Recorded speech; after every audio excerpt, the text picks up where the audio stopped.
Annastacia Palaszczuk will reopen the Queensland border and will happen on December the 1st to metropolitan Sydney. Most likely the same announcement will be made about Victoria. Here's her taking the victory lap today in Queensland. Dr Young is now satisfied that they have reached the over the 28 days. So can I say to New South Wales, we welcome you to Queensland from the 1st of December. We know how tough this has been on families. This is a great day, it's exciting news, and it has met the requirements that Dr Young has set. Now, think about the fact that the justification for December the 1st was the number of cases in Victoria, and the justification for December the 1st was what happened in South Australia, and the justification for December the 1st was carry the one and see what happens.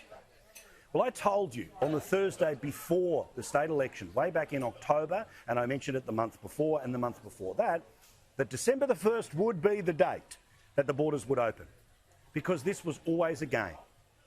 It's a political game, and a political game that they won. But it's a game that lots of people had to suffer for them to be able to win. Never forget that.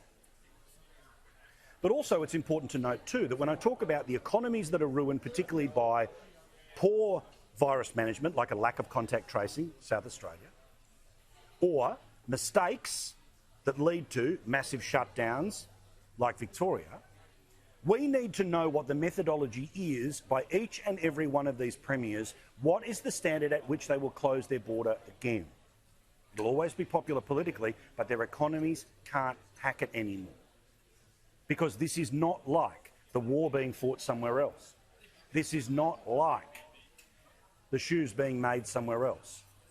Because life in Australia changes the more money we owe the rest of the world. And when the cost of paying that money back, it gets harder and harder for governments to be able to do the basics, like in Queensland, provide education, police and health.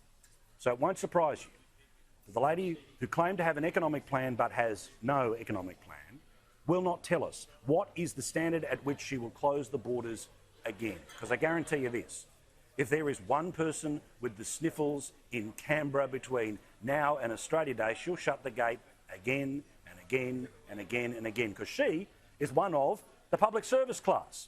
The public service class in Victoria who get more employment and a pay rise, but the people who have gone all in and owe a bank an absolute fortune, or they put their plums on the line every day they go to work in a small business, they are the ones who are petrified when they hear crap like this. I think we'd have to see a major outbreak. We have been concerned about what happened in South Australia, but that's what is, we need to make sure we're always vigilant, we're always watching.